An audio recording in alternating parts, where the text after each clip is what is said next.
Alright, let's go look at some pre-war cars in 1/64 scale approximately. So this is EFI, or is it EFIS? It says Best Box Holland on the bottom. They're obviously from Holland, but they're actually made by handicapped people and it's a state-owned company.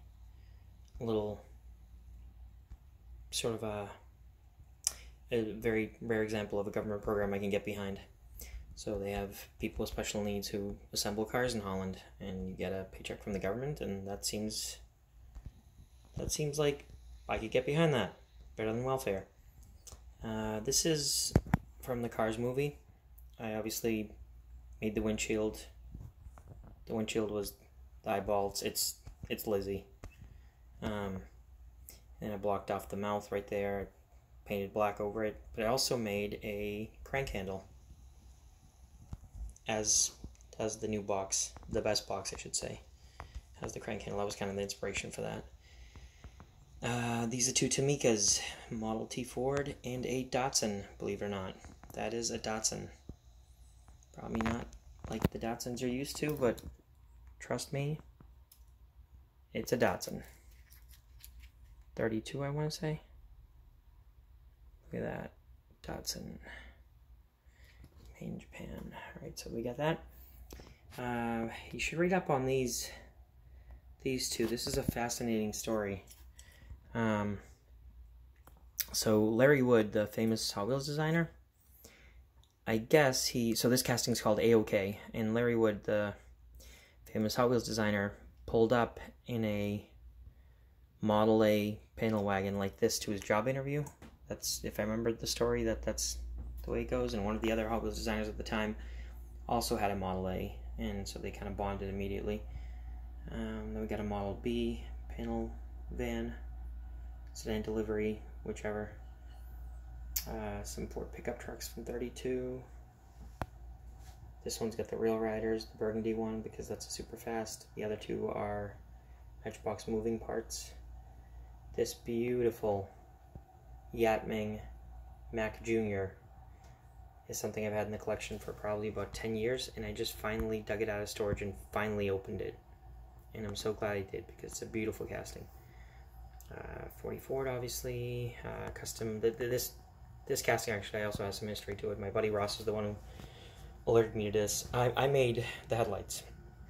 This casting did not come with headlights. It drove me crazy. I thought it looked crappy. So I gave it headlights. It just had tiny little plastic nubs on those fenders.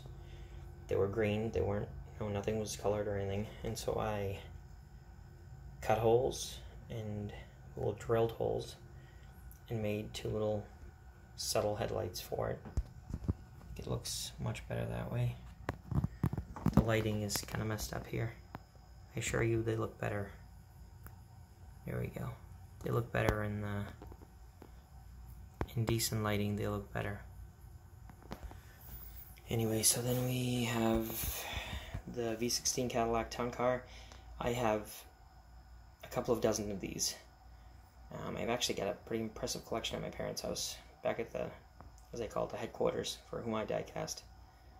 There's a ton. There's a silver, a gold, chrome plated, if you want to call it that. A bunch of different colors. Some mainline, some premium, some hard to find ones. Two more V16 caddies. These are beautiful. Love these. Great example of a nicely executed pre-war car. Not perfectly executed, but they did a nice job with it. Then we got the Packards from Hot Wheels.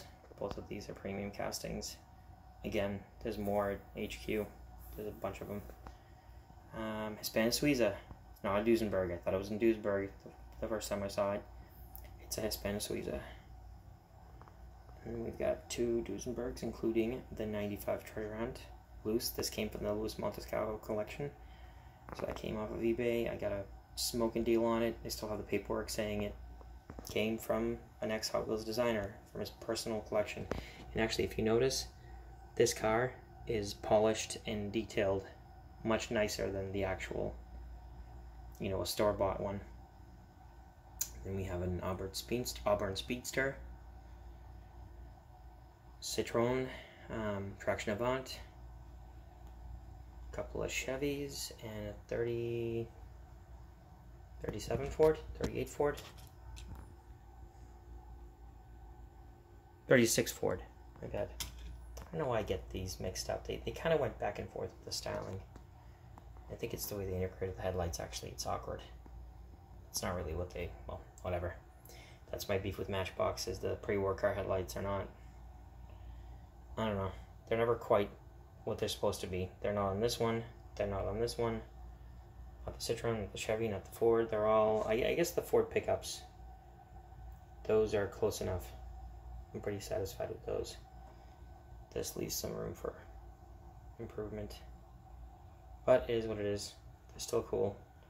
I love them. I love pre-war cars. This is just a fraction of what I have. Oh, I was going to say small fraction. This is a good chunk of my pre-war cars, but definitely not even half. So, of the loose stuff. And then there's some carded stuff that I'm holding on to as well. But yeah, so there's that. If you like pre-war cars and you collect die-cast cars, definitely follow the channel, because I'll be doing more and more of that in the future. Comments are always appreciated too. Any insight you guys have. I learn a lot from people commenting on my YouTube channel, to be honest. So, have a good day.